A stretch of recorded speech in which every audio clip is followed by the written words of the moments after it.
Hello and welcome to the Jekyllhydeclub. Today we are reviewing the Irwin toy Mulgarath from Spiderwick Chronicles. McDonald's came out with a lot of really good toys, very well made, but there were some that they didn't cover, like the Redcap goblin, which we have already reviewed, and we will put a link to that in the description. And then they did a hog squeal and Mulgarath, definitely, that we have, and they're bigger than the McDonald's, even more detailed and even cooler, but the McDonald's ones are very awesome, and people have reviewed them before on YouTube several times, so we didn't want to do that, but just to show you a general example, that is the McDonald's versus the Irwin toy. And he's a good size still. I mean, this one's bigger, but this Mulgarath is a good size.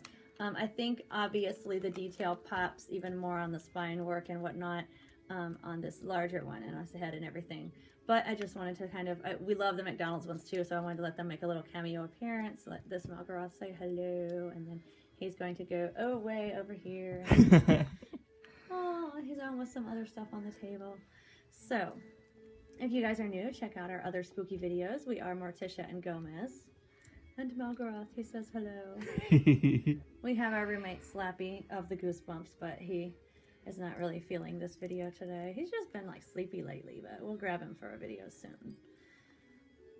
We have to like have this campaign that says Slappy needs to get on a different sleep schedule. Okay, so Mulgarath's hanging out here by our cauldron making some mischief. He is the shape-shifting ogre from Spiderwick. I actually saw this toy before we got around to watching the movie, and I didn't even really know what he was.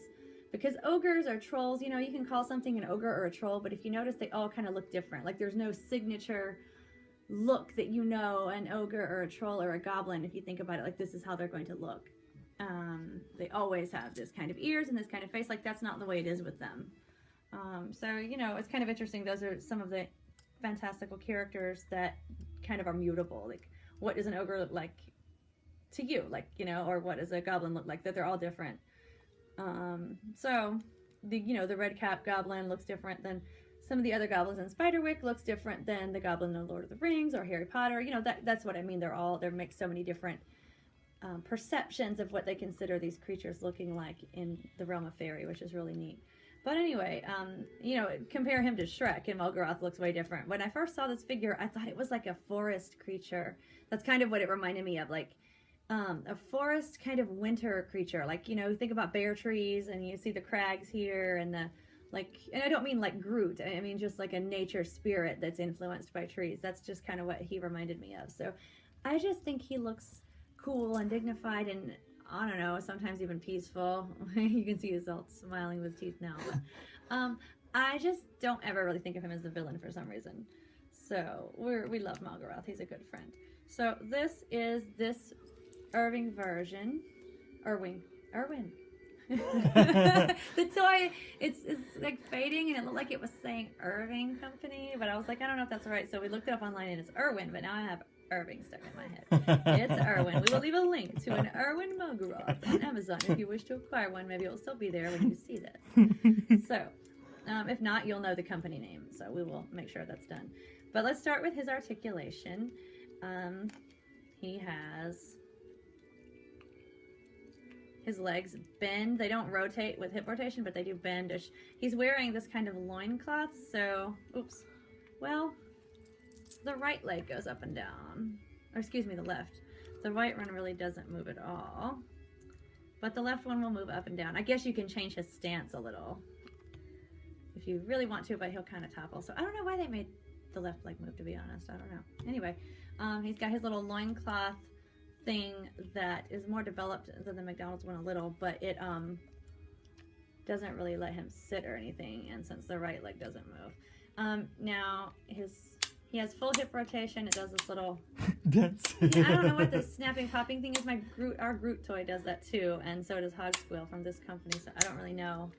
Maybe it's just degrees and then you can stop it moving, like, isn't it something I would call a swivel or something? yeah, it does. It hip swivels, but the popping thing, like, maybe it's the degrees, like it stops here and then you have to turn it again, like, so you can hold it in place or something. I don't know. The whole popping thing, I don't, like, why does it just move quietly? Yeah. And then he has this button in his back that you can press, and when you do that, his arms go like that. And then if you want them to move, let's see, the elbow will move. He has elbow just bendable, it's not rotatable. He does have full wrist swivel though. His hand can do all kinds of good magic tricks. And this arm has, again, the same elbow bend and full wrist swivel. He's got really good wrist motion. They dedicated a lot of motion to his wrists. No ankle movement, and the knees do not move, which I don't really care. It's fine. But so let's see. And then he's got this weird arm poppy thing where he can move in fractions, minimal, whatever. And then his elbow can bend and he can say, "Hey." So if you guys have watched the movies or read the books, which we did, it's kind of funny how this very powerful, strong creature meets his end. Because he's a shapeshifter. And it seems like good. It's going to be a spoiler. Let's see, wait, let me just do his head in case somebody doesn't want it spoiled. They can see the rotation. His head just turns left to right, and that's it. I just love these back spines. They're on the McDonald's figure and the horns and all, but they're so much more developed here. He's just beautiful. He is beautiful. So I would just say it pops more and it moves like a little more and it's bigger. But, you know, I love both versions. And I do not remember him coming with any accessories. I don't have any now, and I don't remember him coming with any. So I'm not going to say for sure, but he's just a really well-made toy. He's very nice. And now the spoiler for those who are interested or probably already know, I think it's kind of ironically amusing. He was shape-shifting, and without ruining too much of the movie plot, into a fly. And you think, oh, I'm a little fly, I can hide or I can, you know, evade things or do whatever. And he got swallowed by another character. So he met his demise. This great, powerful thing, you know, he can shapeshift into anything. That seems like an amazing power. I mean, we would all like that. And he already looks like this. So he's going to smash down walls and, you know, eat anything in his way. And, like, that's cool. Except that's his downfall was just a little error. Kind of like Grendel and Beowulf taunting the hero instead of just killing him quickly. Also reminds me of an Arabian tale where one of the geniuses was challenged to turn into a lesser shape, and that's how the fisherman got the better of him. Which was turned into a fish and got caught. I remember that. Yeah, and that's kind of appropriate, really. That's why I like him to represent fairy tales, because in many fairy tales that we know, the original used an ogre for all the animals that talk. They were actually ogres in disguise, usually shapeshifting also. So for that reason, I like the Spiderwick choice for making him. An ogre or a shapeshifter? Both an ogre who is a shapeshifter, because it seems like along the lines of the fairy tale tradition as told in the Italian first edition of the original fairy tales. And I like the whole Spiderwick Chronicles, where it's this, like, you know, book, as it were, about a book of lore and fairies and all these cool creatures that you see. It's just a neat thing. They say it's for kids, but so many novels are out there and they say it's for kids, and it's just for whoever enjoys that kind of stuff, really. I don't know. I don't like categorizing. I mean, if it's like obviously for first graders and you're not able to, you know, see Jane run and Spot run and whatever, I mean, obviously adults aren't going to dig that, but when it's something like magical and everything, I don't really think you should put an age limit on it. I like his detail here with the, I guess it looks like fur, but it could also look scaly. If you turn the front, it just is cool. Yeah.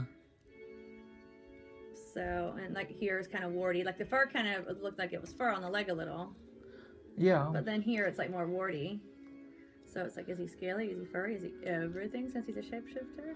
Maybe he's supposed to be, because many fairy tales seem to build a contrast between humans who represent civilized life and nature, such as him. So he represents nature really well, all of its forms, I think.